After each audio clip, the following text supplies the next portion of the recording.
Hi, and welcome back to Focal Point AFR Talk. What we're seeing here, as we talked about in the last segment, number to call if you want to enter the conversation, 888-589-8840, is what Newt Gingrich calls a new fascism, what Charles Krauthammer calls totalitarianism, where the jackbooted hand of the government now punishing anybody who believes in a biblical view of marriage, who believes in the view of marriage that's sustained Western civilization since the dawn of time. It's now become a crime. You can lose your job over this. I mean, this is sort of alarming development, so much that people are finally starting to kick back. And I wonder if maybe we're getting to kind of a critical mass. People are tired. I just think the American people have just had it up to here with the bullying, with the bigotry, with the hatred, with the vitriol, with the dehumanizing that comes from big gay, that comes from the gay Gestapo, the effort to punish, to fine, to marginalize, to demonize, to vilify, to punish, to banish. I think the American people are getting to the point where they have just had it with being pushed around, and they're starting to push back.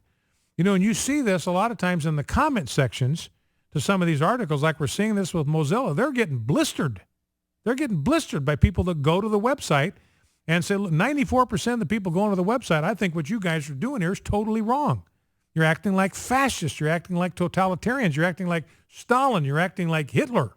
Not acting like a country that operates in America, the land of the free and the home of the brave. Now, here's George Will, clip number 3. And again, he addresses this issue about, I mean, you know, the myth on the part of homosexual activists, they are the most tolerant, giving, open-minded people you can possibly find. Here's what George Will says. In addition to being evidence, redundant evidence, that progressives are for diversity in everything but thought, it's an illustration of a new phenomenon. No one likes sore losers, but now we have sore winners. The gay rights movement is winning, particularly with regard to same-sex marriage, with a speed and breadth that just simply takes your breath away. In Oklahoma, in Utah, and elsewhere. Yet unsatisfied with victory, they seem to want to stamp out and punish people for their previous views. So that's George Will. He's a pretty bright guy. I don't agree with him all the time. He's, in fact, an atheist himself, but he's conservative politically. And he says, look, progressives, what's being exposed here is that progressives are for diversity in everything but thought.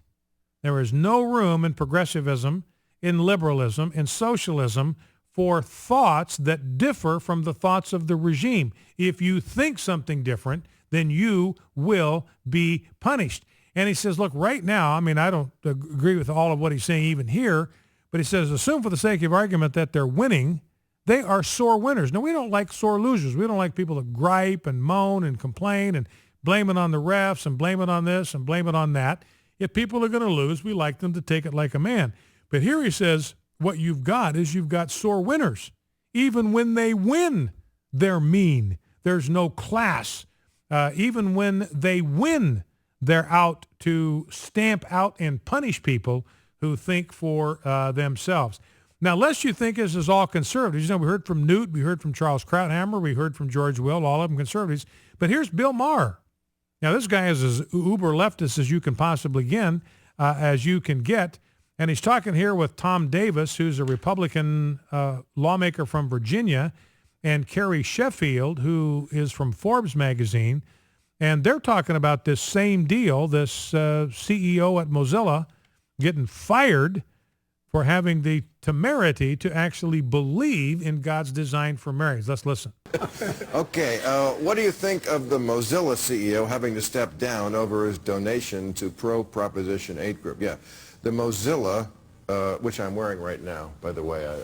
I didn't know what Mozilla was. I saw it on my computer, but it's Firefox, right? It's the yes, browser. Okay. It's an STG. So this guy apparently does not want gay people to get married, and he had to step down. What do you think of that? The question is. I guess he gave $1,000 8 years ago, and it's come back to haunt him. Well, and he gave it when President Obama still was against gay marriage, so I don't think it's very fair. Good point. Also, I think there is a gay mafia. I think if you cross them, you do get whacked. I really. So that's Bill Maher. Now, Bill Maher, hardcore leftist, hardcore supporter of the homosexual agenda, he says there is a gay mafia. Tammy Bruce calls them the gay Gestapo. But Bill Maher saying, look, there is a gay mafia out there, and if you cross them, you do get whacked. All right, well, we'll see how this plays out, but everywhere you look, you see this kind of repression of freedom of thought. Over in England, I've got a story here where they want to ban gay conversion therapy throughout the entire medical system, the National Health Service, the NHS. They want to ban conversion therapy. They don't want anybody to get help who would like to get free of their same-sex attractions. Now, by the way, this is another reason to be against the government takeover of healthcare. Because what happens if the government takes over all of healthcare? And we're seeing this in California, we're seeing it in New Jersey, where they have banned conversion therapy for teenagers. So if you've got a teenager, he's struggling with same-sex attractions, he wants to deal with it, he wants to overcome it, he doesn't like it, he doesn't want to give in to these urges. You're committing a crime if you get him help. If you help him, you're committing a crime. You could lose your license as a counselor and be out of business. Now if you got one bureaucracy that manages your entire healthcare system, then you can ban it through an entire country. And that's what this minister, this politician, wants to do as a liberal Democrat. He wants to eradicate any possibility that people struggling with same-sex attractions could get help. You know, and I've got a story here about a woman who wants to open a grocery store in the Seattle area called the Moreland Farmers Pantry. Now, this is about as politically correct a store as you can get. This woman, her name is Childs. I don't know what her first name is. But anyway, she owns a farm in Oregon City, which is the end of the Oregon Trail, by the way. And she wanted to open this grocery store as a place where she could sell her own GMO-free produce. That means no genetically modified produce. This is organic. This is nuts and berries, granola, eating the barks off of trees. I mean, this woman is politically correct as you can possibly get. All of her stuff going to be certified GMO-free. No genetic modified produce here. No siree, Bob. And other GMO-free products made by local vendors. And everybody was excited about this, looking forward to this market coming to town. And then somebody stumbled across her own private Facebook page where she indicated her support of natural marriage. Now they're trying to boycott the store before it even opens. They're just finishing the remodeling and getting ready to open it. And now the totalitarian this is like Kristallnacht. Remember what happened on Kristallnacht, where the Gestapo went out and they broke the store windows of every gay business. They broke the windows in their homes. That was one night of pillaging and rampaging and destroying the businesses and the homes of anybody that didn't line up with Nazism. That's exactly what you got here. This is Kristallnacht for the owner of this trendy grocery store. Here's what Tom Brown, who's the owner of Brown Properties and president of the Selwood Moreland Business Alliance, listen to this. He has the cheek to say this. They're choosing to open a business in a very open-minded neighborhood. I think their personal views are going to hurt. So he calls this an open-minded neighborhood, and they want to shut her down. They don't even want to let her open the door for one day of business. So they are not, of course, open-minded at all whatsoever. All right, well, let's go to the phones, 888-589-8840. Let's go to James, Martinsburg, Virginia. James, welcome. What's on your mind? Well, my mind is that I've been hearing so much about them trying to promote homosexuality in these public schools and to accept it. Well, they should also promote Joe Dallas.